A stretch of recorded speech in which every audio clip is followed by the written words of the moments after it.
Assalamualaikum warahmatullahi wabarakatuh.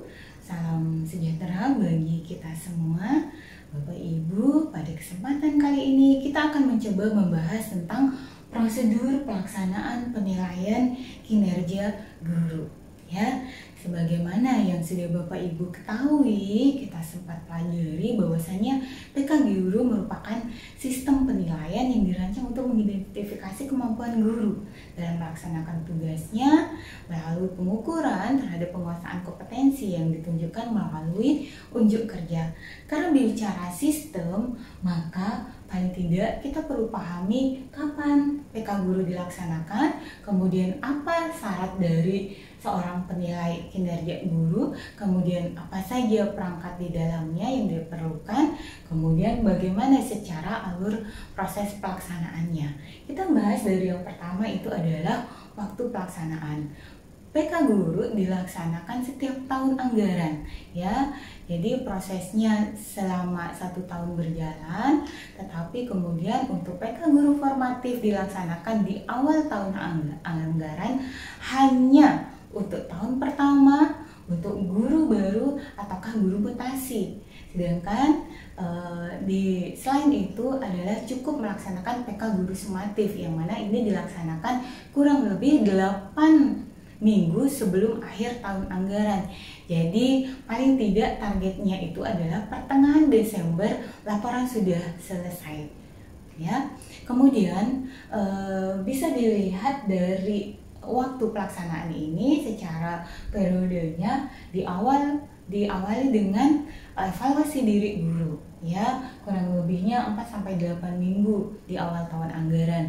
Dari sana sudah ada terlihat peta kompetensi ditambah dengan hasil PKG tahun sebelumnya. Dilihat apa saja menjadi kebutuhan atau kelemahan di guru yang perlu ditingkatkan, sehingga akan direncanakan program kegiatan-kegiatan PKB akan dilaksanakan selama 1 tahun berjalan.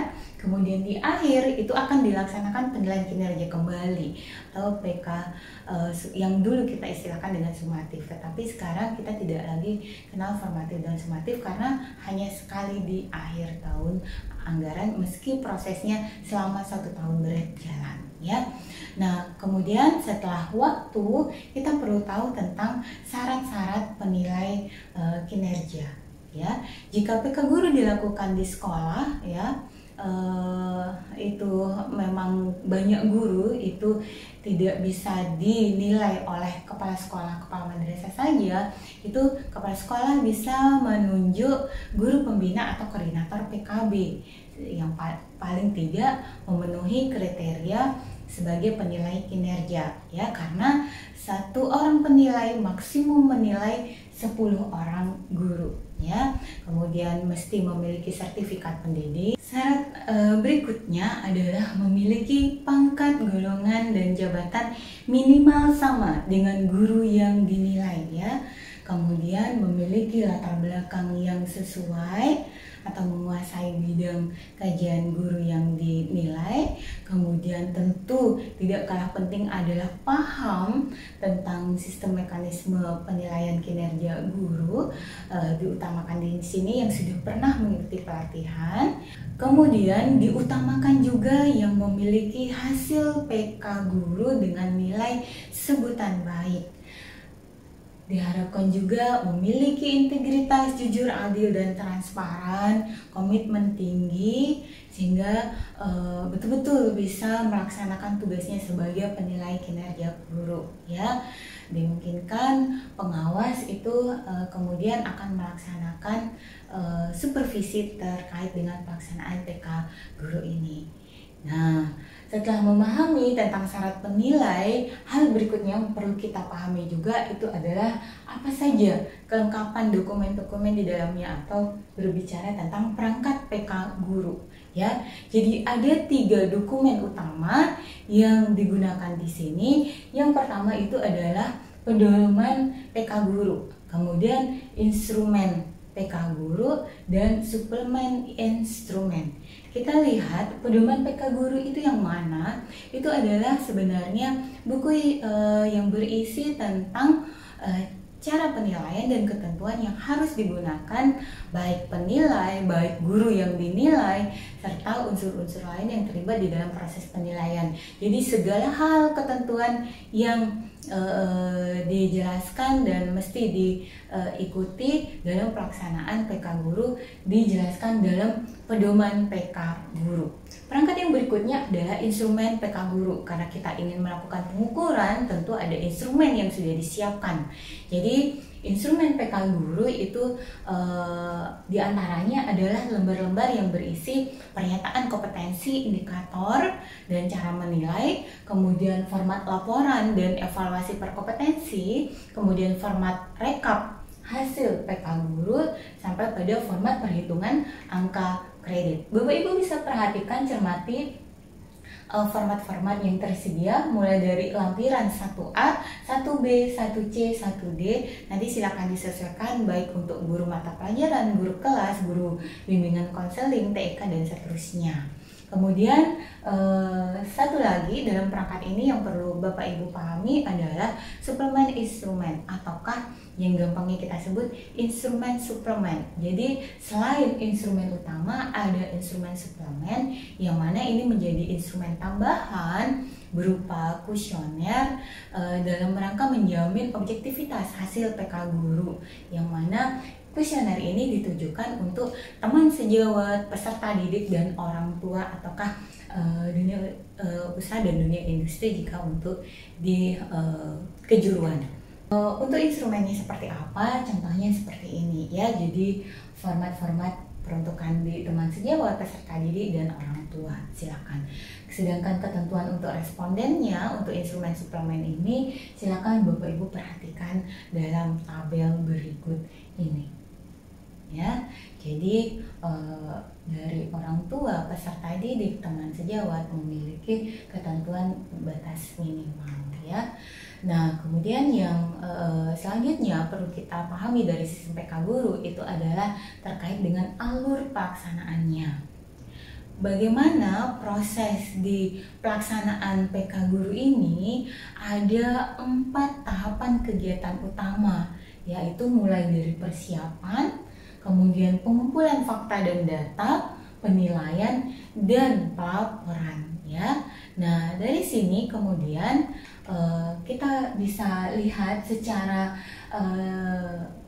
ringkasannya ya proses PK Guru ya, mulai dari persiapannya apa saja, kemudian pengumpulan fakta data, kemudian pemberian nilai, kemudian sampai di pelaporan. Di persiapan apa saja? Di persiapan itu kurang lebihnya Bapak Ibu perlu memahami tentang pedoman PK Guru, karena semua hal ketentuannya di sini dijelaskan di pedoman PK Guru. Paling tidak awalan pertama persiapannya Bapak Ibu, baik guru yang dinilai, kemudian penilai, kepala sekolah, dan semua pihak-pihak yang terlibat itu perlu memahami tentang pedoman PK Guru. Kemudian di dalamnya ada instrumen yang sudah disediakan, tentunya perlu dipahami pernyataan kompetensi dan indikator kinerja.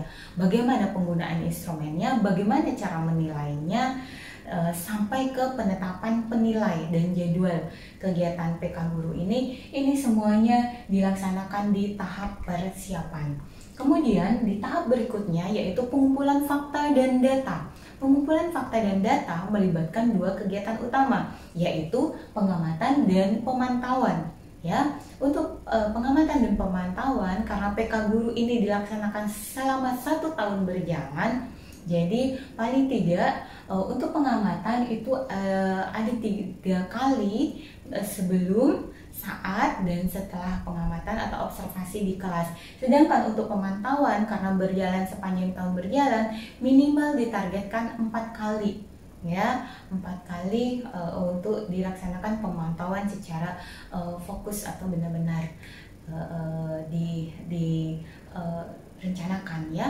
Kemudian untuk pengamatan itu sendiri sebelum pengamatan di kelas itu paling tidak Bapak Ibu antara guru penilai dan antara penilai dan guru yang antara guru yang dinilai dan penilai itu paling tidak melakukan pertemuan ya di ruangan yang tenang, mengecek segala perangkat mengajar guru, silakan berdiskusi, mengklarifikasi hal-hal yang belum jelas terdapat di perangkat mengajarnya, silakan dikonfirmasi di tahapan ini. Kemudian pengamatan di kelas, yaitu ditargetkan minimal dilaksanakan untuk 2 jam pelajaran, Bapak Ibu ya. Jadi penilaian mencatat fakta kegiatan yang dilaksanakan oleh guru mulai dari membuka sampai dengan menutup pembelajaran ya. Bagaimana interaksinya dengan peserta didik, bagaimana penggunaan medianya, bagaimana responnya dengan anak-anak atau peserta didik, semua dicatat lengkap di tahapan pengamatan kelas ini ya. Kemudian setelah dilakukan pengamatan di kelas, dilakukan pertemuan kembali antara penilai dan guru yang dinilai. Silakan berdiskusi, mengklarifikasi hal-hal yang kiranya mungkin belum jelas atau diragukan saat pengamatan di dalam kelas, itu silakan dikonfirmasi di tahapan ini. Fakta-fakta semua segala macam dicatat detail ya, dan silakan lakukan di ruangan khusus yang supaya tidak terganggu dari orang yang lain ya.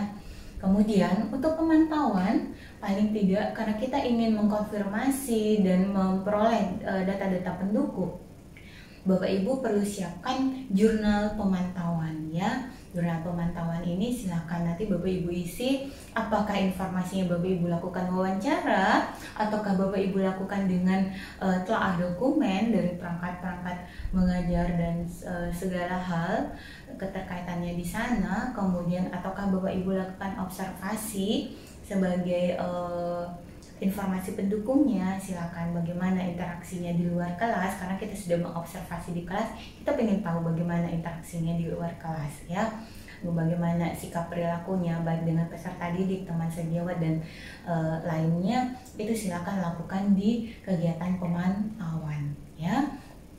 Setelah dilakukan pengumpulan fakta dan data, tahap berikutnya di alur pelaksanaan PK Guru itu adalah penilaian. Jadi setelah fakta dan data dicatat secara detail di setiap proses pengumpulannya, kemudian silakan kumpulkan, klasifikasikan, sesuaikan dengan indikator-indikator yang memang menjadi tuntutan kompetensi yang dinilai dalam PK Guru. Silakan Bapak Ibu rapikan, kemudian silakan bandingkan ya, silakan tentukan skornya sesuai dengan ketentuan yang sudah disediakan dalam instrumen PK Guru. Kemudian setelah itu Bapak Ibu setelah selesai mereka perolehan kinerja, nilai kinerja guru sudah didapatkan, silakan lakukan pertemuan dengan guru yang dinilai dan meminta persetujuan ya. Setelah dilakukan ini, tahapan yang terakhir itu adalah pelaporan. Tentu semua yang sudah proses dilaksanakan sedari awal, mulai dari persiapan, pengumpulan fakta dan data, kemudian penilaian, itu kita perlu laporkan secara pasti dengan format laporan yang sudah disediakan. Jadi dokumen asli laporan hasil PK Guru itu silakan disimpan di sekolah atau madrasahnya masing-masing. Tetapi perlu juga diserahkan salinan sahnya itu ke Kanwil atau kantor Kementerian Agama Kabupaten Kota ya.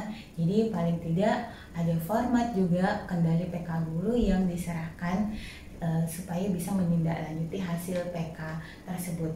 Kurang lebihnya nanti Bapak Ibu bisa pelajari kembali secara mendetail. Terima kasih, saya akhiri penjelasan saya. Assalamualaikum warahmatullahi wabarakatuh. Salam sejahtera bagi kita semua.